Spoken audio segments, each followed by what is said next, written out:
আসসালামু আলাইকুম সবাইকে। সবাই কেমন আছেন? নিশ্চয়ই আল্লাহর রহমতে ভালো আছেন। রমজানের দিনগুলো কেমন কাটছে? আমার তো আলহামদুলিল্লাহ ভালোই কাটছে। তবে কি রান্না করব এই ডিসিশন নিতে নিতেই সময় পার হয়ে যাচ্ছে।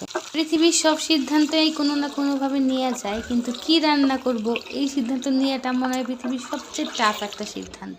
এমনিতেই একটা টাফ সিদ্ধান্ত, তার মধ্যে আবার সেহরির জন্য রান্না। সেহরিতে আসলে চাইলেই সব কিছু খাওয়া যায় না, আর মজাও লাগে না। যা রান্না করি তাই থেকে যায়। আসলে রোজার সময় খাবার একদম উঠতেই চায় না। কি খাবো এই ভেবে সিদ্ধান্ত নিলাম ছোট আলু দিয়ে ডিম রান্না করব। এই আলুগুলো আমার খুব ফেভারিট, ডিমের সাথে খুব ভালোই জমে। আপনাদের কার কার পছন্দ এই আলু দিয়ে ডিম, কমেন্ট করে জানাবেন। চুলায় আলু দিয়ে ডিম, আরেক চুলায় ভাত বসিয়ে দিয়েছি। আমরা মানুষ যেহেতু কম, তাই রান্নাও খুবই কম। এখন একে একে তরকারিতে সব মশলা দিয়ে দিব। হলুদের গুঁড়া, মরিচের গুঁড়া, ধনিয়া আর জিরার গুঁড়া।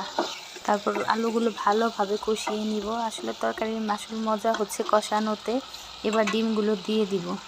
মেয়েরা রান্না পারে না এটা বললে ভুল হবে, তবে আমি তেমন একটা ভালো রান্না পারি না, যেটা হলো থাকার কাজ চলে। অ্যাটলিস্ট কোনো গেস্ট আসলে বাইরের থেকে অর্ডার করতে হয় না, এইটুকু রান্না পারি। দিয়ে দিলাম আমার স্পেশাল মশলা। এবার ভালো মতো পানি দিয়ে সিদ্ধ করে নিব। আগে ডিম তেমন খেতাম না, কিন্তু ইদানিং ডিম খুব ভালো লাগে। এখন আসলে সব কিছুই খাই, যার এক ভাগও আগে খেতাম না। আসলে সময়ের সাথে সাথে মানুষের টেস্টও চেঞ্জ হয়। মাঝে মাঝে রান্না করতে অনেক ভালো লাগে, আর না মাঝে মাঝে প্রয়োজনের তাগিদে রান্না করি। রান্না করতে এত বিরক্ত লাগে, কিছু করার নেই। আমাদের কাজই হচ্ছে রান্না করা। তরকারি হয়ে গিয়েছে।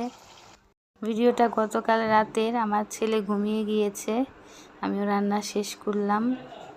এখন এক কাপ চা খাবো। চা না খেলে আমার হয়ই না। এখন ঘড়িতে বাজে রাত 11:30। আমার সব কাজ শেষ। সবাই ভালো থাকবেন, সুস্থ থাকবেন।